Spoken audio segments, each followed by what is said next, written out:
Welcome, everyone. Here, every story is a signal echoing across galaxies, fragments of lost futures, secret wars, and forbidden truths. Tune in, stay sharp, and listen closely, because once you hear it, there's no unhearing what's real. The grand chamber of the Galactic Accord shimmered with light from three suns. Delegates of over 40 alien civilizations floated, slithered, and hovered in silence. This was the first full meeting in decades. In the center of the chamber, standing without armor, without weapons, stood Commander Jonah Reeve, Earth's first diplomatic envoy to the stars. His polished boots clicked softly on the obsidian platform as he approached the central dais. He was alone. "Representatives of the Accord," he began, his voice steady. "I bring greetings from Earth, a world that seeks cooperation, understanding, and peace." Murmurs echoed from crystalline throats and scaled mouths. Some nodded, others scoffed. Only one remained entirely still. General Vorak, the Firaxi military leader. His crimson armor shimmered like molten glass, his four glowing eyes locked onto Reeves. "You speak of peace," Vorak growled, stepping down from the Firaxi Council's platform. "But what is peace to an animal?" Reeve didn't flinch. "It's something we've earned. Through trial, fire, and history." Vorak circled him like a predator, each step loud, intentional. Then with a sudden snarl, he spat, thick, oily mucus, directly onto Reeves' face. The chamber gasped. Silence. Reeves slowly wiped his cheek. "Where I come from," he said, his voice like ice. "That's the kind of thing you only do if you're ready to fight." Too late, Vorak realized his mistake. The chamber's AI translator began blinking in red. Cultural declaration of hostility confirmed. The Firaxi had just declared war, and they'd done it against the one species in the galaxy designed to become lethal when cornered. What the galaxy didn't yet know, but would learn, is that humanity isn't dangerous because of its ships, or weapons, or size. It's dangerous because once we believe the fight is righteous, we do not stop. Commander Reeve didn't even make it back to his ship before chaos erupted. Three Firaxi war cruisers uncloaked near the human delegation's vessel, UESS Caliber. Within minutes, it was a smoking ruin drifting in orbit, lifeless bodies tumbling into the void. The Firaxi called it a containment protocol. Earth called it murder. Hours later, Admiral Celine Ward stood before the United Earth Assembly. Her jaw clenched as she recounted the confirmed losses. 27 personnel lost in the Caliber ambush, but that wasn't the worst. She turned to the next slide. The image of a burning colony on Haven's Reach flashed across the main screen. Unprovoked orbital bombardment began just after the Accord meeting. The colony was civilian, research personnel, families, children. Gasps filled the chamber. Confirmed casualties, 342. Her voice cracked. "Including 86 children." Silence blanketed the room. It wasn't the kind of silence that precedes mourning. It was the kind that precedes transformation. Old enemies turned to allies. Walls between nations collapsed in hours. Factories pivoted from cars to carriers. Defense grids once aimed inward now pointed to the stars. In the quiet aftermath, President Nicolai Ramirez spoke a single line that echoed across the planet. They thought they attacked a government, but they just declared war on a species. And that species, bruised, united, and mourning, had just remembered how to fight.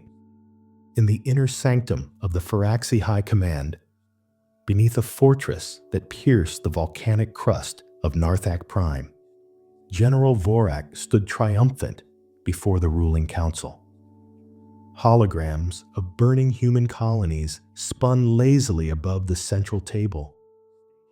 Primitive mammals, he snarled, they beg for peace, yet live like wild animals. Soft flesh, no claws, no venom, no natural armor. How did they ever leave their own gravity well? The room laughed, except for one. Dr. Karen, a xenohistorian of the Voran species, folded her delicate arms and tilted her eye stalks. You mock them because you don't understand them, she said quietly. Vorak sneered. Understand what? That they bleed easier than any species we've conquered? No, Karen replied. That they don't stop bleeding. They keep moving anyway. She tapped a panel. The hologram shifted to human history, black and white footage of world wars, nuclear tests, genocides, pandemics. Then came images of their rebuilding, cities reborn in ash, allies forged in fire, rockets launched by hands once shackled in oppression. Humans didn't conquer space because they were strong. They did it because they suffered, again and again, and kept going. The council dismissed her. Ancient history. They don't have the numbers, the tech, or the discipline. Karen leaned forward. You misunderstand the threat. Humans don't rely on technology. They rely on will. And that is something no empire can predict or control. But no one listened. Meanwhile, on Earth, massive military silos that hadn't seen light in 50 years opened. Drones filled the skies. Underground bunkers once decommissioned were rearmed and sealed. Global production hit wartime speed in 12 hours. Within 48, Project Blacksteel activated autonomous kill suits from an abandoned prototype program. By day 3, the Unity fleet had assembled, ragtag, underpowered, and angry. Across every human channel, the same phrase kept reappearing. You killed our children. Now we show you what happens when predators wake up. Epsilon Ridge was an unremarkable mining station on the edge of Sector 9D. At least, that's what the Firaxi scouts believed. A single human vessel hovered in low orbit, damaged, smoking, broadcasting an emergency signal. Life signs. 5. Unarmed. Civilian tags. Captain Zorak Tal, a Firaxi field commander, scoffed at the feed. Another stray. Prepare boarding. Capture for interrogation. They sent 2 dropships. 20 elite Firaxi soldiers descended into the canyon. The human crew awaited them, standing still under the vessel's open cargo bay. Weapons were nowhere in sight. Identify yourselves, barked the Firaxi unit leader. Then one of the humans, a woman in a torn mechanic's uniform, smiled. Right, she said. Now. Explosions tore through the cliffs. The canyon walls collapsed inward, revealing human artillery hidden beneath rock layers. Automated turrets emerged from the mining rig's false structures. The lone ship lifted, revealing a swarm of cloaked microdrones that surged forward like a metal tide. The Firaxi tried to retreat. Only 3 made it out alive. From orbit, the rest of the Firaxi fleet watched helplessly as their soldiers were cut down by what they'd called fragile prey. On board the hidden command vessel nearby, Commander Naomi Gage folded her arms. "They thought we were bait," she said. Her lieutenant smiled. "Turns out we were the hook." The humans didn't just want revenge, they wanted data. The entire ambush had been staged to test Firaxi movement patterns, comms frequencies, and battlefield response times. By the time Firaxi High Command reviewed the footage, Earth's AI warfare systems had already rewritten their combat playbooks. Back on Earth, a new slogan was etched into every training base and drone factory. They expected resistance. We gave them evolution. The conference room was dimly lit, hidden deep within a decommissioned mining satellite repurposed as a neutral zone haven. The guests were not human, at least not all of them. Representatives from 3 subjugated species sat silently, watching the screen with a mix of fear and curiosity. They were the Drenari, once scholars and pacifists, the Threlix, amphibious tacticians turned slaves, and the Velnari, now a scattered people whose songs once guided galactic trade routes. Standing before them in a plain black uniform, devoid of insignia or pride, was Lieutenant Theo Blackwood of the United Earth Resistance. "You asked why you should side with us," he began, tapping a control on his wrist. The screen lit up.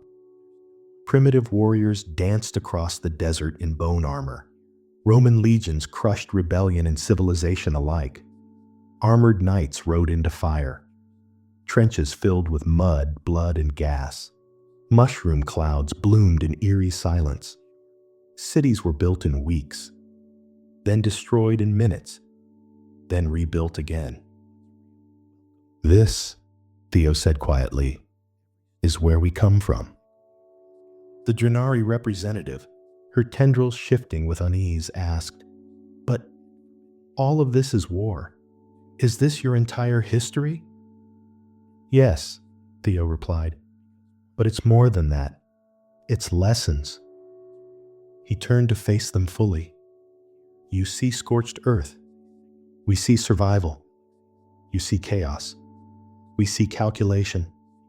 You see extinction events. We see rebirth. Humans didn't climb out of our gravity well on the back of gods or gifts from the stars. We climbed on the backs of the dead, our own. And every time we were told we couldn't survive, we figured out how." He switched the screen again. Modern combat footage, tactical inserts, surgical strikes, civilian vessels transforming mid-battle. One human ship ramming an alien destroyer with no regard for its own survival. You've lived under the Firaxi boot so long, you've forgotten what real resistance looks like. So let me remind you, we don't win because we're stronger. We win because we don't stop. The Velnari elder leaned forward. "But the Firaxi are many, and they strike without warning. They use poison tactics, attack civilians, burn homes." "So do we," Theo said bluntly. The room fell silent. "We don't fight like your empires do. We don't obey codes written by the powerful to protect the powerful. We fight dirty. We improvise. We adapt. You call that dishonor? Fine. We call it human." He paused, then dropped the final slide. 3 Firaxi capital ships burning in orbit over a now liberated colony. A single Earth corvette had done the job. No survivors. 1 pilot. Her name was Commander Vea Cruz. She stayed behind, activated her reactor, and took half a fleet with her. Her family will never even get bones to bury. You want to know why you should side with us? Because we don't ask anyone else to suffer for us. He looked each delegate in the eye. We are not asking for your loyalty. We're inviting you to join us in remembering something the galaxy forgot. That freedom is always bought with blood. The only choice you have to make is whether you'll help spill theirs or wait for them to spill yours. There was a long pause. Then the Drenari elder stood and bowed. For the first time in centuries, she said, we remember what courage feels like. The stars over Ganymede's graveyard shimmered cold and empty. A field of derelict mining rigs and ancient war wrecks floated in silent orbit. The perfect place to hide something no one should find. Operation Ember Phoenix was never meant to succeed. It was a diversion, a ghost story, a suicide mission wrapped in classified orders. Commander Vea Cruz, 38 years old, war-born, and scarred by her own government's betrayal during the East Africa peace collapse, stood on the bridge of UESS Ghostfire, staring down the trajectory of death. Her orders were simple. Lure the Pharaxes' Fifth Fleet into Ganymede's orbit and hold them long enough for Earth's newly commissioned stealth fleet to flank from the far side of Jupiter's shadow. The Ghostfire's engines had been modified for high-burst decoy pulses. Its weapon systems were almost ceremonial. But its reactor, that had been turned into a bomb. The crew had volunteered, all of them. Final check, Vea said quietly. Her second-in-command, Lieutenant Amos Ra, nodded. Crew strapped, timers synced, interference field is holding, Pharaxi sensors think we're a hospital ship. Vea gave a bitter smile. Then let's give them the patient. Within minutes, the Fifth Fleet appeared. 6 dreadnoughts, 24 cruisers, and a cloud of fighters. They fell for it instantly. Pharaxi warships moved in for the kill. Ghostfire's distress signals faked a core failure. They didn't even try to shoot. Why would they? It was just another weakling human ship about to break. Until it didn't. When the Pharaxi fleet crossed the outer perimeter, Vea pressed one final key. Remember Haven's Reach, she whispered. Make it count. The core detonated, but not all at once. Ghostfire had been loaded with echo bombs, radiative bursts that pulsed in sequence, each blast timed with Pharaxi ship locations. The result was an elegant nightmare. Half the fleet was disabled in seconds. The rest collided trying to escape. Earth's stealth fleet struck in perfect sync. In 15 minutes, the Pharaxis' most decorated fleet was gone. Back on Earth, a single encrypted transmission arrived, containing no data but one sentence. Target complete. Ember burned clean. A moment of silence followed in Earth's unified war room. Then President Ramirez stood. We mourn the dead, and we sharpen the blade. From that day on, every Pharaxi officer who studied the battle learned a terrifying truth.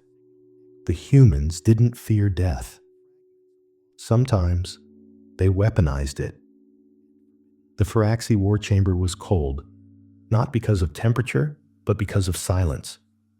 For the first time in recorded history, the Pharaxi High Command had no victory to broadcast, no celebration to host, no blood-washed banners to hang. They were shaken. General Vorak stood rigid before the council, datapad in hand. He scrolled through the casualty reports from Ganymede's graveyard, his claws tightening with every line. 5 dreadnoughts, he growled. 22 cruisers, 7,103 warriors lost, to 1 human vessel. Silence. Admiral Kesrin, younger and less cynical, finally spoke. It was suicide, that's all. A statistical anomaly. Anomaly, snapped Vorak. That anomaly wiped out more of our ships in 1 hour than we lost during the conquest of the Kratha Belt, and our scanners never even registered their stealth fleet until it was already firing. Across the table, Professor Karen, the same alien historian they had once mocked, leaned forward. "This was not an anomaly," she said. "It was a demonstration." "A demonstration of what?" Kezrin sneered. "Of a truth you've refused to understand," Karen replied. "When you killed their children, you signed your own extinction warrant." She pressed a button. The chamber dimmed. A recording played, grainy, low quality, from a Firaxi patrol ship. A lone human survivor, captured during a botched planetary raid, stood bloodied in the interrogation room. Her face was bruised. Her nameplate read, "Private Talia Voss." A Firaxi officer taunted her. "Your colony burned. Your people are ash. Why do you still resist?" Talia didn't blink. Her words, spoken through a cracked jaw, chilled the chamber, even through a recording. "You think you've won, but you don't get it. Every child you killed, every family you erased, that wasn't a victory. That was fuel." She leaned forward, grinning with broken teeth. "You didn't beat us. You built us." The recording ended. Karen stood. "You don't understand predators because you've always been the apex. You mistake our adaptability for cowardice, our diplomacy for weakness, but you've awakened something ancient in them, the primal need to avenge." The youngest member of the High Council, Tarn Vex, whispered, "What are they becoming?" "Exactly what you made them," Karen said. "Not warriors, not soldiers, weapons." The Firaxi 9th Assault Division descended on New Ceres, expecting an easy victory. Their scouts had reported minimal resistance, mostly settlers, researchers, and cargo crews. No defense systems, no warships, no traps. But the Firaxi made a mistake. They forgot humans don't wait for war to reach the front line. They bring the front line with them. Lieutenant Ray Marlowe, 29 years old and formerly an aerospace engineer, now stood behind a wall of cargo containers welded together to form makeshift barricades. Her team wasn't military. They were farmers, techs, even a retired math teacher with a limp and an old shotgun. But every one of them was armed. "All right," Ray called out over the local comms. "Same drill. Hit fast. Vanish faster. Prioritize exosuits. And if you see anyone hesitating, remind them what they did at Haven's Reach." The Firaxi drop pods screamed through the atmosphere, striking the colony like thunder. And the humans exploded into motion. Hidden turrets emerged from disguised solar panels. Civilian transport drones dropped incendiary charges. A 14-year-old boy on a comms tower hacked the Firaxi command feed, replacing their battle plans with a pre-recorded human war song. It was chaos. A Firaxi captain tried to rally his troops. "They're not soldiers," he shouted. "This is not protocol." Then a crate exploded under his feet, packed with fertilizer, metal shavings, and pure human spite. Within the hour, the colony's perimeter was a smoldering graveyard of Firaxi armor. And the humans had vanished.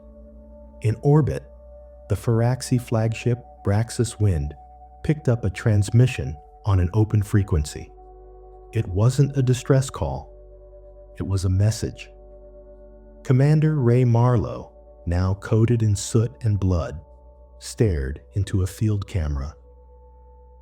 "To the Firaxi High Command, you've made a mistake. You think civilians are harmless.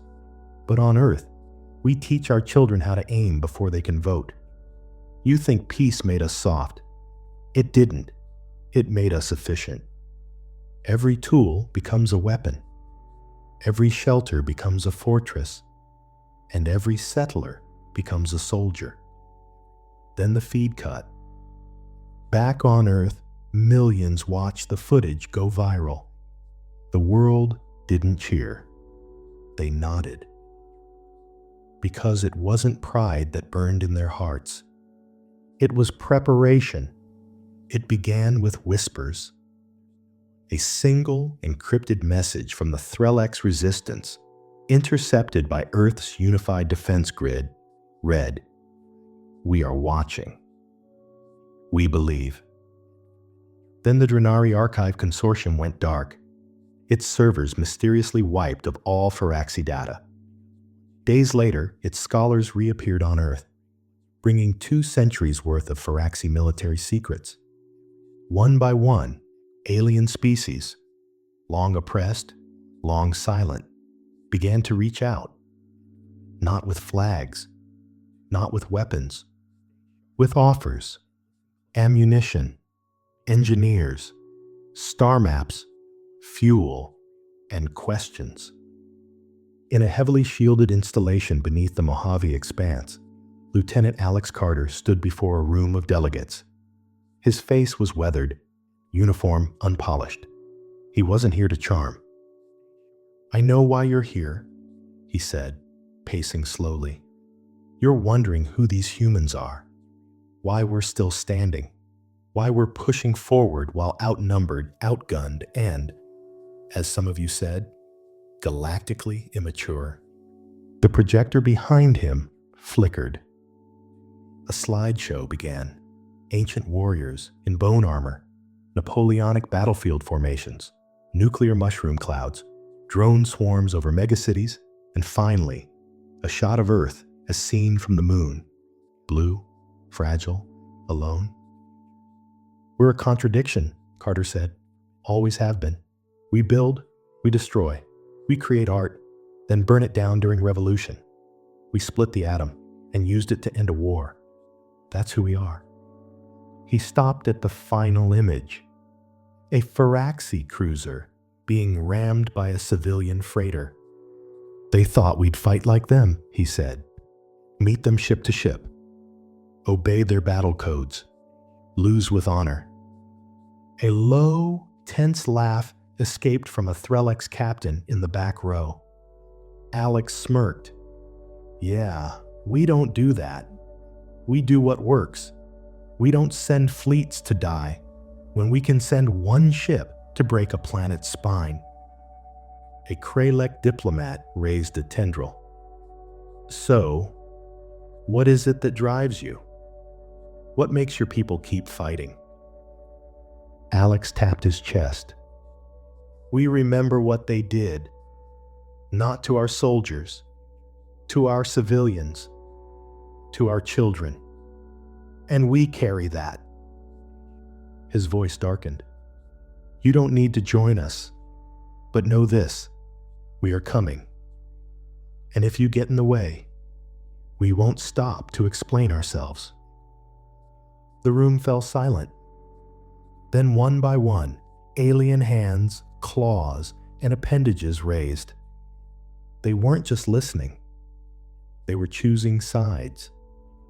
High above the crimson spires of Firaxi Prime, amid swirling black storm clouds and lightning that danced along magnetic fields, a small human craft drifted silently, cloaked in reflective polymers and magnetic nullifiers.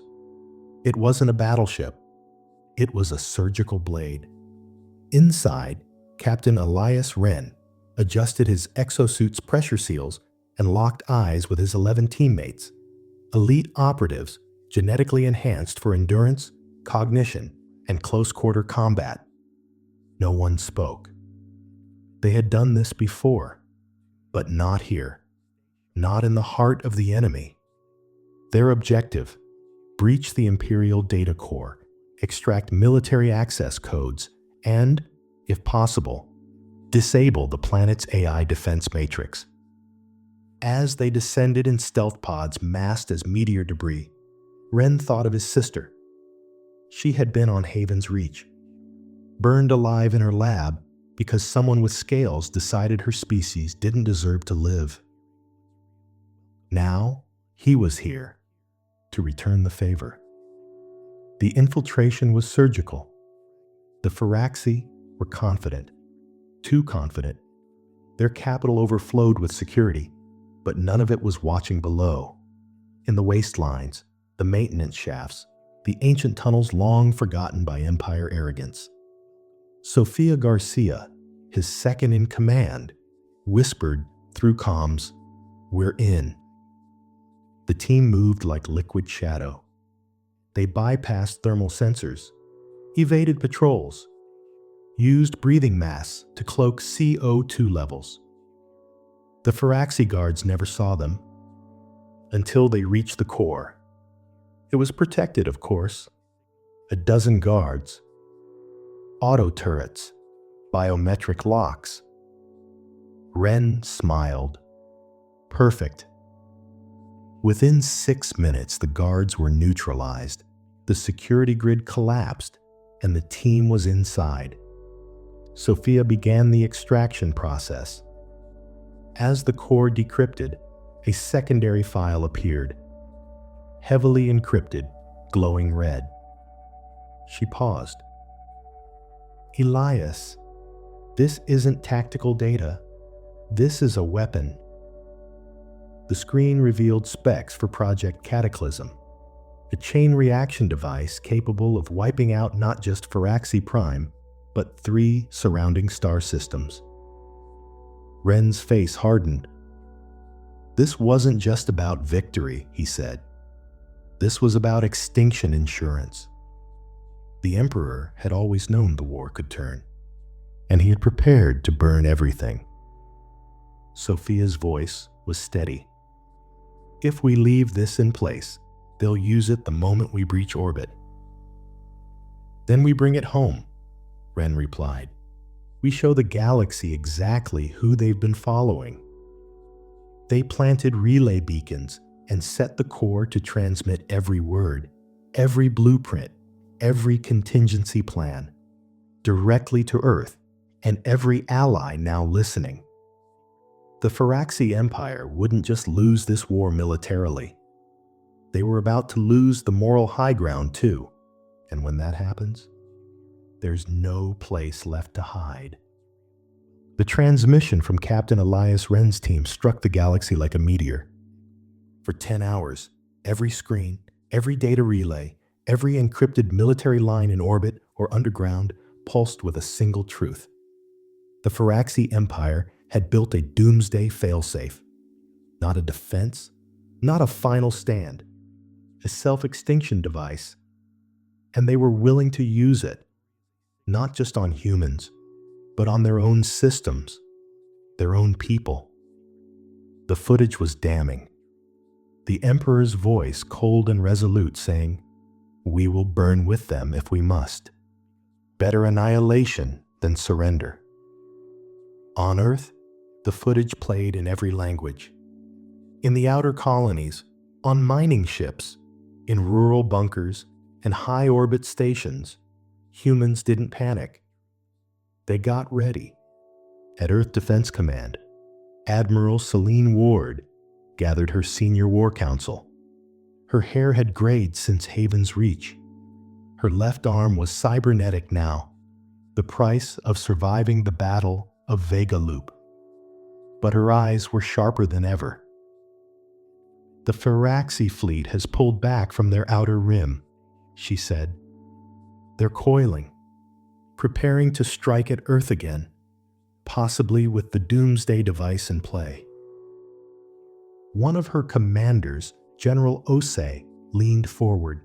"We could respond with preemptive orbital strikes, take out Firaxi Prime before they can even launch." Admiral Ward shook her head. "Number, not yet. Not until we send the final message." She tapped a control panel. A camera feed activated. Across Earth, satellites reoriented. Ships paused. The galaxy watched. Ward stood tall. "This is Admiral Celine Ward of the United Earth Defense Initiative," she began. "Let this message reach every corner of every system, human, Firaxi, and beyond." She looked directly into the lens. "You've seen what they built, what they planned. A weapon designed not for war, but for erasure. They claim we are beasts, savages, but they would rather destroy their own world than accept accountability." She paused. "They think our strength is in our fleets, our numbers, our innovations." She leaned in. "They're wrong. Our strength is in unity, in memory, in the simple, terrifying human instinct to protect those we love, no matter what we become in the process. You killed our civilians. You killed our children. You mocked our peace and spat on our restraint." Her voice sharpened. "Now we come as the storm you tried to prevent, and we won't stop until every last innocent is safe. And every architect of this horror answers for it." She finished quietly. "You thought the weapon was our fleet. You were wrong. The weapon was all of us." 1 year later, the stars over Firaxi Prime were quiet. What remained of the Firaxi fleet had been disarmed. The Emperor stood trial, not in chains, but in disgrace. The Doomsday device never launched, because before he could press the final sequence, his own people rose up. What finally broke the Empire wasn't Earth's armada. It was truth. It was the voice of Captain Elias Wren, broadcast across Firaxi territory, revealing the Empire's plan to sacrifice billions. It was ordinary Firaxi citizens, storming the Imperial Palace with improvised weapons, dragging their leaders from the throne room. Not for mercy, for justice. Now, beneath the cracked towers of what was once the Firaxi High Command, Ambassador Lisa Daniels stood beside a new flag. Earth's sigil joined with the Firaxi Reformation Council. Around her, engineers of both species worked to rebuild cities, terraform poisoned fields, and re-establish what the war had buried. A young Firaxi approached her, barely an adult by their standards. His scales were bright with youth, his voice nervous. "Ambassador," he said, "my name is Krell Voss. My parents, they died in the uprising, but the doctors who saved my sister were human. My teachers now are human. I need to ask." Lisa turned gently toward him. "Ask anything." He hesitated. "Why didn't you destroy us?" The question landed like a blow. It wasn't accusatory. It was sincere. Lisa looked past him, toward a garden growing where a weapons factory had once stood. "Because power isn't in destruction, Krell. It's in restraint." "But we killed so many," he said, still struggling. "Your people, your children. You had every right." Lisa knelt slightly to meet his eye level. "We did what we had to. We fought. We protected. But once the threat was gone, we chose to rebuild. Not because you deserved it, but because we needed it. Mercy isn't a gift to the enemy. It's how we hold on to our own humanity." Krell thought for a long moment. "My history teacher said, humans are dangerous because you can be ruthless, but valuable because you can be merciful." Lisa smiled. "Then you have a wise teacher." Elsewhere, Admiral Reeves, now retired, walked with alien delegates from 7 species. The war had united more than it had broken. Alliances once thought impossible were now permanent. One delegate, a stern reptilian tactician, asked him, would Earth go to war again? Reeves looked out over the repaired Firaxi skyline. If someone comes for our people, yes, without hesitation. But if not, Reeves paused. Then we'll teach them how to grow gardens in ash. Back in the garden, Lisa Daniels raised a toast with human and Faraxi workers alike to peace, earned the hard way, and to a galaxy that would never again mistake kindness for weakness.